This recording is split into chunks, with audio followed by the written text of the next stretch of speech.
Ladies लोग जबरन का बहला कर बयान बदल रहे बार बार।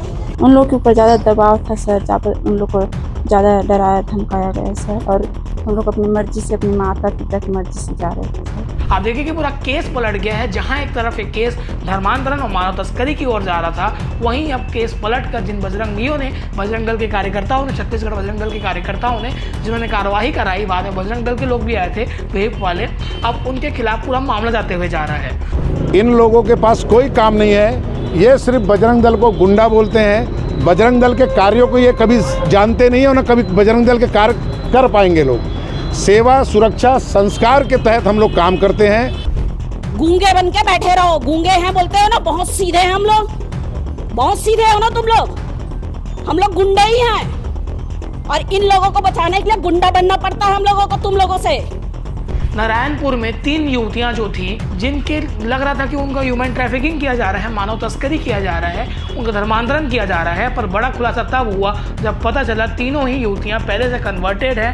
भाई 5 साल से मान रही है, वो जन्मजात क्या थी, हिंदू थी, उनके घर के लोग हिंदू थे, 5 साल से मान रही, तो इसको धर्मांतरण ही मानेंगे ना। तीनों युवती जो है नारायणपुर में एसपी ऑफिस पहुंचती हैं।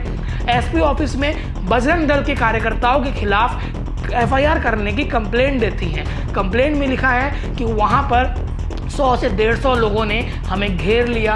नारायणपुर एसपी के सामने 3 बच्चियां बयान दे रही हैं करके आप लोग जो बोल रहे हैं, अभी मुझे जो वीडियो दिखाया आप लोगों ने, मैं इस पर सरासर खंडन करता हूं। ये मिशनरियों की चाल है। छत्तीसगढ़ के दुर्ग जिले में 25 जुलाई को हुए 2 नन की गिरफ्तारी केस में आज नया मोड़ आया है। नया मोड़ तब आया जब 2 अगस्त को आज एनआईए कोर्ट से जमानत मिलने के बाद दोनों नन को दुर्ग जेल से रिहा कर दिया गया। साथ ही वो युवक जो नारायणपुर से 3 युवतियों को दुर्ग लाया था, उसे भी रिहाई मिल गई है। इसका वीडियो आपने देखा कि कैसे भारी माहौल के बीच केरल से आए हुए विधायक, सांसदों और भाजपा प्रदेश अध्यक्ष ने जेल से रिहाई करके उन्हें चर्च ले गए।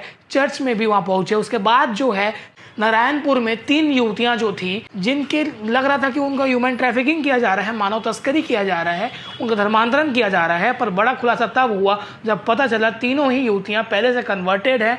2 युवती की उम्र 19-19 साल है और एक युवती की उम्र 21 साल है। इन्होंने जब मीडिया से बातचीत की और कहा कि दुर्ग में बजरंग दल के प्रेशर में आकर उन्होंने बयान दिया और ऐसा कहा, पर बाद में जब उन्होंने कहा कि इसमें दोनों ननों की कोई भी गलती नहीं है, वो निर्दोष है, हम काम करने आगरा जा रहे थे, जिसके बाद उन्हें जमानत मिलता है। पर अब तीनों युवती जो है नारायणपुर में एसपी ऑफिस पहुंचती हैं।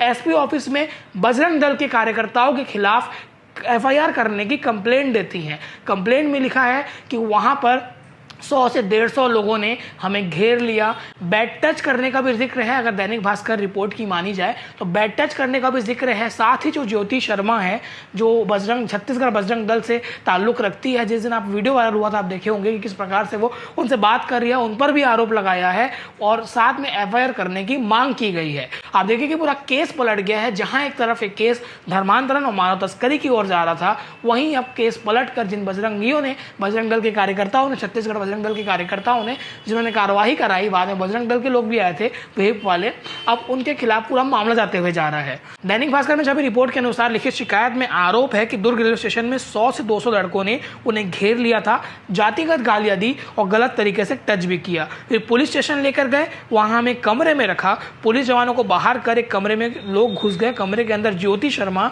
नाम लिखा हुआ है ज्योति शर्मा, और उनके साथ 20 से 25 लड़के मौजूद थे। कमरे में भी हमें पीटा गया, ये युवतियों का कहना है, आरोप है। एफआईआर कराने हम पर जबरदस्ती दबाव बनाया गया, एफआईआर नहीं कराने पर धमकी भी देने लगे। उसके बाद ये तीनों युवतियां नारायणपुर जिले के अबूझमार के इलाके के अलग अलग रहने वाली हैं। इनके साथ उनका ये भी आरोप है कि उन्हें सखी वन स्टॉप सेंटर में भेज दिया गया था कार्रवाई कराने के बाद 25 तारीख को, और 4 दिनों तक एक कमरे में बंद करके रखा गया। ना तो किसी से बात करने दिया गया, ना ही कमरे के बाहर जाने दिया गया।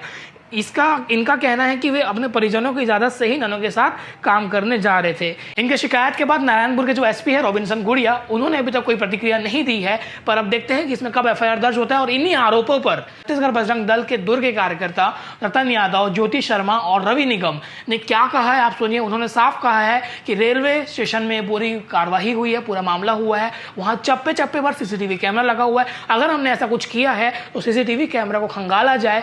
ये कन्वर्जन तो है, धर्मांतरण तो है, अभी नहीं तो पहले तो हुआ है।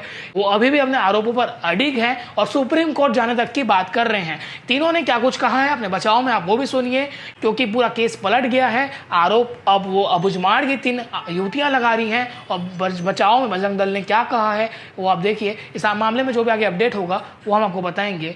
धन्यवाद। बिल्कुल कहना चाहूँगी, जो काम करता है उसी के लिए चर्चा होता है, और मैं धरातल और हिंदुत्व के लिए, अपने छत्तीसगढ़ के लिए, अपने देश के लिए मैंने काम किया है। और जिस तरीके से मेरे ऊपर में आरोप लगाया जा रहा है तो उसका मैं पूर्ण रूप से खंडन करती हूँ। और कहीं भी अगर ऐसा वीडियो है जिसमें बोला जा रहे हैं पूरे देश में जितने क्रिश्चियन हैं, ये लड़कियाँ जिस तरीके से बोल रही हैं कि हमको मारी, हमको धक्का देते हुए ले गई है, या मेरे बजरंग दल के भाई लोग उनके कमर में हाथ डाले हैं, तो जितने रेलवे स्टेशन में कैमरे लगे हैं चेक कर लिया जाए।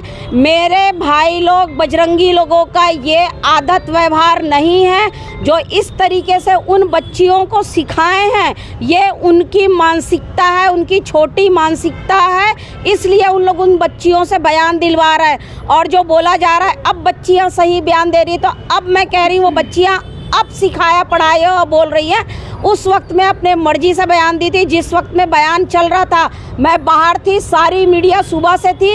अगर किसी भी मीडिया वाले के पास में अगर कहीं भी मैं मार रही हूँ या मेरे भाई लोग उनको छेड़ रहे हैं, किसी के पास भी एक भी वीडियो होगा तो बता दे कि हाँ बजरंग दल के लड़के लोग, लड़कियों, हमारे यहाँ जो सेवा संस्कार और सुरक्षा का है, हमारे यहाँ बहनों का सेवा और संस्कार और सुरक्षा करने की जवाबदारी उठाए हैं। ऐसा छेड़छाड़ कभी नहीं करते हैं, तो ये गंदा आरोप ना लगाए, जो लगा रहे हैं अपनी मानसिकता को बदल ले। पहली बार 143 का मामला दर्ज हुआ और कहीं ना कहीं सरकार भी आप लोग के फेवर में दिखी, उनके लिए क्या कुछ कहना है? उनको मैं धन्यवाद देना चाहूँगी।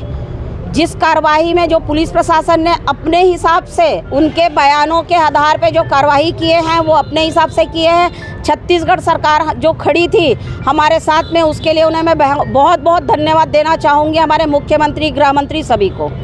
धर्मांतरण का आरोप तो आप लगा लेते हैं, लेकिन प्रमाणित नहीं हो पाता, आगे जाके मामला ऐसा क्यों होता है? जब भी धर्मांतरण का मैंने आरोप लगाया है हमेशा प्रमाण दिया है।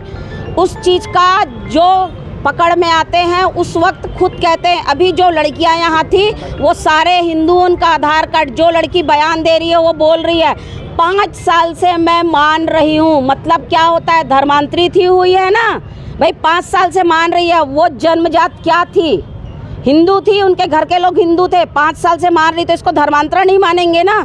तो मैं कहाँ गलत हूँ ये बताइए। छत्तीसगढ़ में अगर बजरंग दल या विश्व हिंदू परिषद या जितने भी संगठन है काम करते हैं और धर्मांतरण का आरोप लगाते हैं, प्रमाण के साथ लगाते हैं। हम कहीं पर भी झूठा आरोप आज तक नहीं लगाए हैं। किस समय पुलिस कमरे से बाहर हुई है ये मुझे बता दे, और दबाव पूर्णक फिर उनसे FIR लिखा कौन है? लिखे तो पुलिस वाले लोग हैं, और सारे समय पुलिस वाले साथ में रहे हैं।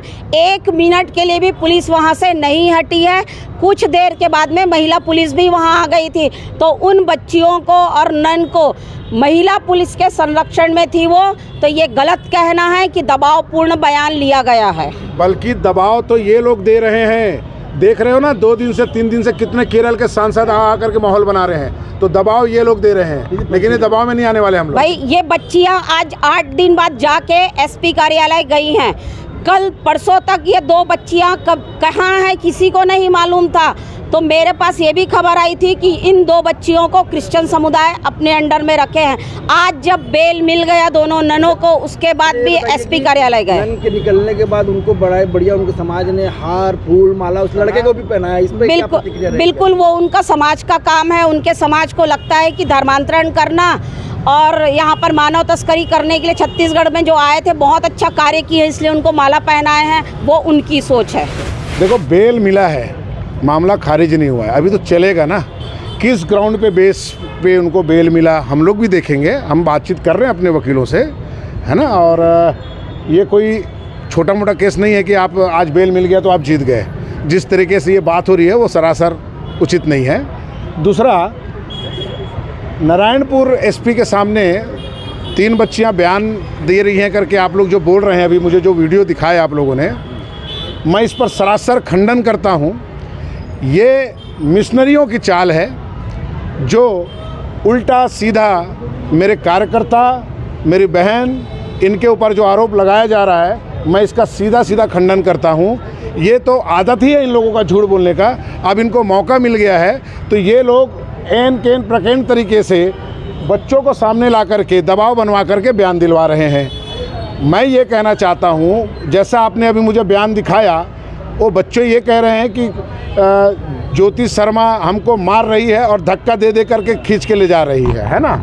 और उसके बाद एक फिर रोते रोते बयान देती है कि वहाँ जो लड़के थे वो लोग कमर में हाथ डाल रहे थे, ऐसा वैसा करके। ये तो सरासर गलत है। समाज भी देख रहा है कि इस प्रकार का झूठ ये जो बोलते हैं उसका हम पूरा खंडन करते हैं। ऐसा कुछ भी नहीं हुआ है। और चूँकि ये सारी घटना रेलवे स्टेशन पे हुई है, रेलवे स्टेशन में ऑलरेडी बहुत बड़े बड़े CCTV कैमरे लगे रहते हैं, उसकी जांच हो जाए, दूध का दूध पानी का पानी हो जाए। अगर ये लोग झूठ बोल रहे हैं तो फिर इनके साथ सरकार क्या करेगी वो सरकार हमें पहले बताए। इस प्रकार की बात ये करना, उकसाना, ये उचित नहीं है। आपको जमानत मिला है, मामला खारिज नहीं हुआ है, ध्यान में रख लेना बात को मेरे।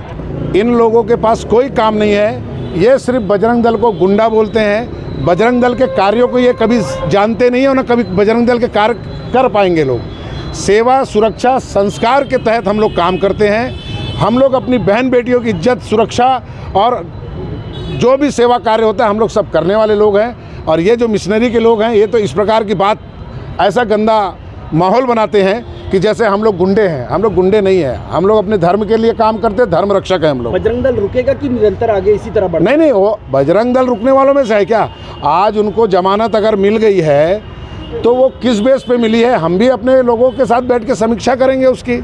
ठीक है, आगे क्या करना है क्या नहीं करना है हम बैठ कर के रणनीति बनाते हैं। इसमें हम अपने 4 अपने समाज के लोगों को बुलाएंगे, हमारे वरिष्ठ जो वकील साहब हैं उनको बुलाएंगे, और भी हम कुछ सरकार के साथ भी गहन चर्चा करेंगे। इस विषय को लेकर हम बैठेंगे, हम देखते हैं क्या हो सकता है इसमें। कन्वर्जन करवाने वालों के लिए क्या आपकी वक्तव्य रहेगा? कन्वर्जन कराने वालों को सीधा मेरा चैलेंज है कि ये कन्वर्जन का काम छत्तीसगढ़ में बंद कर दीजिए।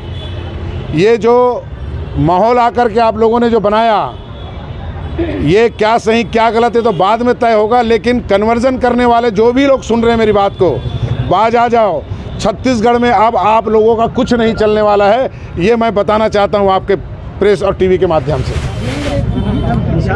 ये तो पूर्ण रूप से गलत है। आप देखेंगे कि वहाँ जो मामला था, रेलवे स्टेशन का जो मामला था, वो मामला था 8:30 से 9 बजे के बीच, और हमारे कार्यकर्ता वहाँ पहुँचे हैं 10 से 10:30 बजे के बीच में। पूरा CCTV कैमरे में वो डाउनलोड है। और इस विषय पे जो वो लड़कियां बयान दे रही है, वो 8 दिन से गायब थी। हम लगातार उनका संपर्क जानने की कोशिश कर रहे थे लेकिन पता नहीं चला। लेकिन जैसे ही वो 2 नन का जमानत होता है, तुरंत इनका तुरंत आवेदन SP में जाकर तुरंत ये आवेदन देती है, बाइट देती है। तो ये कहीं ना कहीं ये पूरा इनका सिंडिकेट मिला हुआ है और पूरा टेक्नोलॉजी तरीके से ये हम लोग को दबाव बना रहे हैं। बेल लेना सबका अधिकार है, सब लोग अपने अपने तरीके से बेल लेते हैं, केस कोई भी हो। परंतु 143 जो मामला दर्ज हुआ, इस पे हम लोग भी पीछे हटने वाले नहीं हैं। सुप्रीम कोर्ट तक जाएंगे हम लोग, जहां तक लगता है वहां तक लड़ाई लड़ने के लिए तैयार। मैंने कहा ना, वो आज क्यों कह रही है? पहले दिन भी कह सकती थी, तीसरे दिन भी कह सकती थी और 5वें दिन भी कह सकती थी। लेकिन जिस दिन ननों का जमानत हो उसी दिन क्यों कही? ये बहुत बड़ा कारण का विषय है। इसको पूरे मीडिया बंधुओं को पूछना चाहिए कि ये जिस दिन ननों का जमानत हो उसी दिन क्यों बयान हो रहा है।